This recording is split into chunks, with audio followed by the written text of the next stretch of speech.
पुरानी कहावत है कि जंग और सियासत में सब कुछ जायज़ है।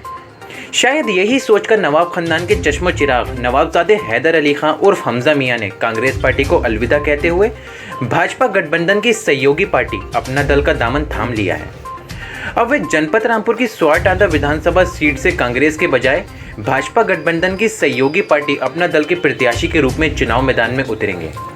ब्रिटिश शासनकाल में रामपुर एक रियासत हुआ करता था। आज़ादी से पहले तक यहाँ पर नवाबों का शासन था। 1947 के बाद देश को आज़ादी मिली और ये रियासत भारत गणराज्य में विलय हो गई। फिर यहाँ के नवाबों का सियासत में मजबूत दखल शुरू हुआ। नवाब घराना हमेशा से कांग्रेस का किला माना जाता रहा है। पूर्व में कई मरतबा नवाब जुल्फ़िकार अली खां उर्फ मिक्की मियाँ कांग्रेस के सांसद रहे। उनकी मौत के बाद उनकी पत्नी बेगम नूर बानो भी कई मरतबा सांसद रहीं। हालांकि इस नवाब घराने का हमेशा से सियासी टकराव समाजवादी पार्टी के कदावर नेता आजम खां से रहा है। बेगम नूर बानो के पुत्र नवाब काजिम अली खां उर्फ नवेद मियाँ पहली बार 1996 में बिलासपुर विधानसभा सीट से कांग्रेस के टिकट पर चुनाव लड़े और विधानसभा पहुंचे।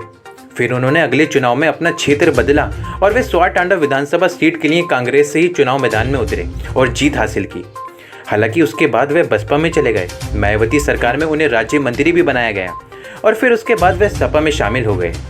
लेकिन अब फिर वे काफ़ी समय से कांग्रेस में ही वापसी कर चुके हैं। यूपी चुनाव का बिगुल बज चुका है और अब वे कांग्रेस पार्टी से शहर विधानसभा पर आजम खां के खिलाफ चुनाव मैदान में हैं। नवेद मियाँ के पहले बसपा में और फिर सपा में रहने के बावजूद भी दिलचस्प बात ये रही कि उनकी मां बेगम नूर बानो हमेशा से ही कांग्रेसी रहीं। एक ज़माना ये भी था जब उनके आवास पर नूर महल में जहां एक तरफ पहले बसपा और फिर समाजवादी पार्टी का झंडा लगा हुआ करता था, तो वहीं दूसरी तरफ इसी नूर महल में उनकी मां की वजह से कांग्रेस का झंडा भी लगा हुआ करता था। वक्त ने एक बार फिर करवट बदली और नूर महल की सियासत प्रत्यक्ष रूप में दो खेमों में बढ़ चुकी है।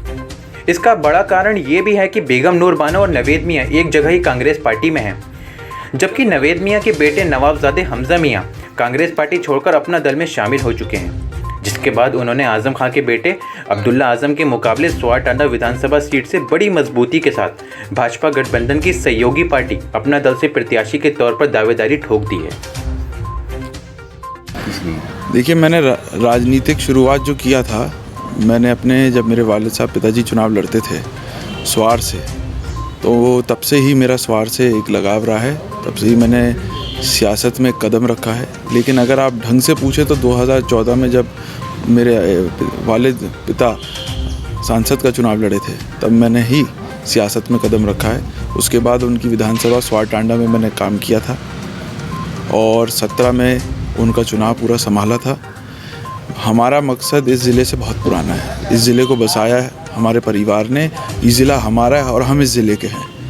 हमारा मकसद ये है कि जो स्वारटांडा यूँ चुना गया है कि स्वारटांडे से हमेशा ही एक बहुत ही गहरा लगाव रहा है, चाहे वो मेरे दादा के टाइम से हो या मेरे वालिद का हो या उससे भी पुराना हो।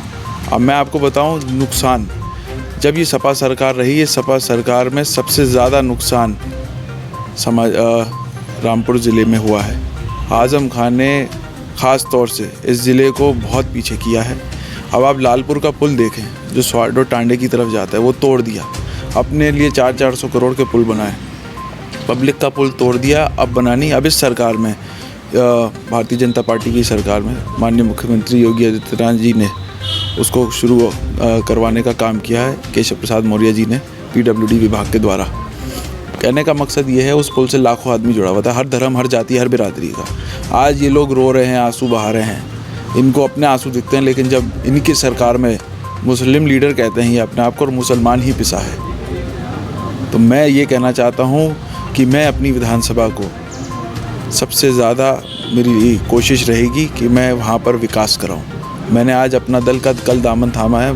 हमारी पार्टी की जो नेता हैं माननीय अनुप्रिया पटेल जी, केंद्रीय मंत्री जी, उनके नेतृत्व में, आशीष जी के नेतृत्व में, और मेरी कोशिश है और उम्मीद है कि मैं स्वारटांडे की सीट उनके और गठबंधन के झोले में दूंगा। मेरी कोशिश ये भी है कि स्वारटांडे में मेरी कोशिश यही रहेगी कि रोज़गार हो। देखिए, 2 फैक्ट्रियां हैं। जब से सपा का ये विधायक अब्दुल्ला बना था, फिर उसकी विधायकी निरस्त हो गई थी। 2 साल वो विधायक रहा, उसने कोई काम नहीं किया। पब्लिक परेशान है, जो वहाँ की लोकल फैक्ट्रीज़ हैं वो वहाँ की जनता को छोड़ के बाहर से अपना माल खरीद रहे हैं। तो वहाँ का लोकल आदमी कहाँ जाएगा? जो गन्ना है, जो किसान है, किसान कहाँ जाएगा? अपना खेती का, अपनी जो खेती में वो जो भी कुछ उगा रहा है वो कहाँ बेचेगा, जब फैक्ट्री लेने को तैयार नहीं है। और जब बिल्कुल ही उनके मैं समझता हूँ कि जब उनकी जो भी वो फसल, जो उनकी फसल है जो बिल्कुल ख़राब होने पे आती है, तो उनको कौड़ियों के दामों में देना पड़ता है। तो मैं चाहता हूँ उधर एक फैक्ट्री की भी उपलब्धि कराई जाए। अगर आप देखें तो ज़िले रामपुर में कानपुर के बाद हमारे ज़िले का नंबर आता था जिसमें सबसे ज़्यादा फैक्ट्रियाँ थी।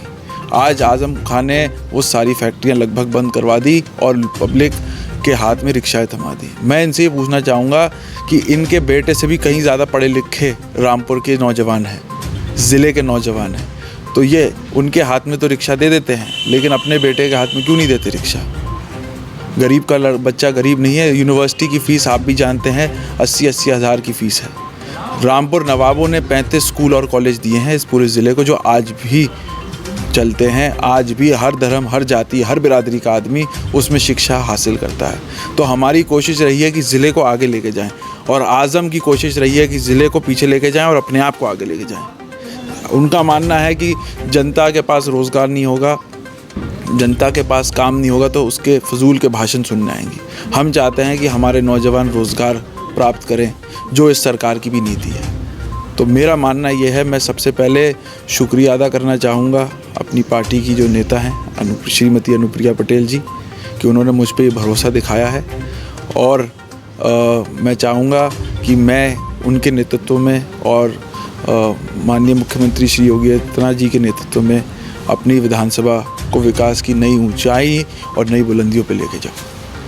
नहीं, आपको तो कांग्रेस में थे, कांग्रेस से टिकट हो गया था जी, फिर ये फैसला एकदम क्यों? देखिए, मैं चाहता हूँ कि मैं अपने क्षेत्र को में विकास कराऊँ। कांग्रेस, मेरा मानना है कि मैंने ये जो पार्टी चेंज करी है, जो आपका सवाल है, वो यूँ करी है विकास के लिए। योगी जी के इस 5 साल के दौरान रामपुर में बड़ी चैन और अमन और शांति रही है, विकास हुआ है। आज लालपुर का पुल बन रहा है। अगर बाढ़ आई तो सरकार ने मुआवजा किसानों को दिया है। मैं अपनी विधानसभा की आपको बात बताऊं तो मेरा मानना यह है, मैं पब्लिक के लिए, पब्लिक के साथ हूं, पब्लिक के बीच हूं। चाहे चुनाव रहा हो नहीं रहा हो, मैं लगातार पब्लिक के बीच रहा हूं। तो जो पब्लिक के हित में बेहतर होगा वो फैसला मैं लूँगा। ये मैंने अपनी कार्यकर्ता बैठक में भी कहा था और आज ये फैसला लिया गया है स्वार टांडा की पब्लिक के हित के लिए।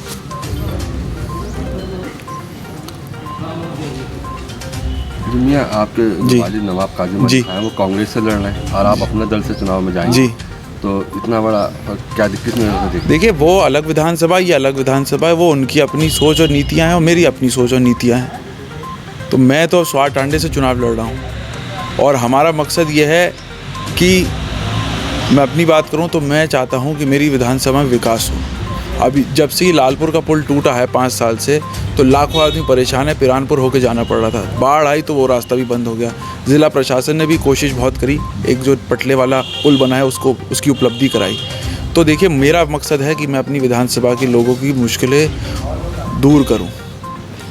तो मुझे जो सही लग रहा है वो कदम मैंने लिया है। जो उनका फैसला है वो उनका फैसला है। आप एक बात ये देखिए, मुलायम सिंह जी की खुद बहू अपर्णा यादव जी ने भाजपा का दामन थामा है। अब ऐसे तो मुलायम सिंह जी संस्थापक हैं समाजवादी पार्टी के, चाहे अखिलेश यादव जी अभी राष्ट्रीय अध्यक्ष हैं, लेकिन संस्थापक तो वही थे। तो आप चुनाव किससे मान रहे हैं? अब्दुल्ला आजम से? देखिए, अभी पत्ते तो खोलने दीजिए, अभी तो ये भी तो पता चले वो पर्चा भर रहे हैं नहीं भर रहे। ये तो आप उनसे पूछिए कि पर्चा कौन भर रहा है। उन्हें तो ये नहीं पता। अब तो जब गठबंधन का घोषणा हुई तब उनके आंखों में आंसू निकल गए। मैं यही पूछना चाहता हूँ, आप भी मौजूद थे उसी रामपुर में जिसमें मैं था पहले भी। जिस तरीके से अगर आप देखा जाए, मुस्लिम लीडर होने के बाद चाहे इन्होंने मस्जिद हो, मज़ार पे तो हर धर्म का आदमी जाता है, कब्रिस्तान की मिट्टी तक तो छोड़ी नहीं। अगर ये किसी गैर मुस्लिम ने किया होता तो दंगे हो जाते। तो पहली बात तो मैं आपसे ये कहूँगा कि ये जो आंसू हैं, ये इनके जो ये मगरमच्छ के आंसू हैं, ये सिर्फ पब्लिक की सहानुभूति के लिए आज ये आंसू बहाए जा रहे हैं। जब यही पब्लिक रो रही थी, जब यतीम खाना तोड़ा गया था, जब औरतें बच्चे इतने छोटे छोटे रो रहे थे, हर किसी को तरस आ गया था, प्रशासन को तरस आ गया था, लेकिन इनको तरस नहीं आया था। तो मेरा मानना यह है कि ये तो अब वक्त बताएगा नामांकन कौन करेगा, सपा से कौन नहीं करेगा ये मुझे नहीं पता। बहरहाल हम चुनाव जीत रहे हैं, सरकार एनडीए की सरकार बन रही है। माननीय मुख्यमंत्री योगी आदित्यनाथ जी फिर दोबारा 10 मार्च में फिर मुख्यमंत्री बनेंगे और मार्च में फिर मुख्यमंत्री की दोबारा शपथ लेंगे। ये भी एक इतिहास होगा। नूर महल हमेशा से ही सियासत का केंद्र रहा है। भले ही बेगम नूर बानो कई चुनाव हारने के बाद लोकसभा से दूर रही हों, मगर उनका मन पूरी तरह कांग्रेसी है। और ऐसे में उनके इस महल में उनके बेटे नवेद मियां उनकी पार्टी में शामिल होने के बाद कांग्रेस के झंडे लहराते रहे हैं। लेकिन अब एक बार फिर सियासत ने करवट बदली है और बेगम नूर बानो के पोते नवाबजादे हमजा मियां कांग्रेस को अलविदा कहते हुए जनहित में अपना दल में शामिल हो चुके हैं। और अब एक बार फिर से ये नूर महल पुराना वाला इतिहास दोहराने जा रहा है। यहाँ पर कांग्रेस के साथ साथ अपना दल का झंडा भी लहराया जाएगा। रामपुर से इंशाउर रहमान खान के साथ तासीन मोहम्मद फयाज खान। आपका इस मुद्दे पर क्या कहना है नीचे कमेंट बॉक्स में ज़रूर बताएं। और अभी तक आपने हमारा YouTube चैनल सब्सक्राइब नहीं किया है तो बिना देर किए सब्सक्राइब कीजिए और घंटी की आकृति का बटन दबाएं ताकि हमारा ताज़ा वीडियो अब तक सबसे पहले पहुंचे।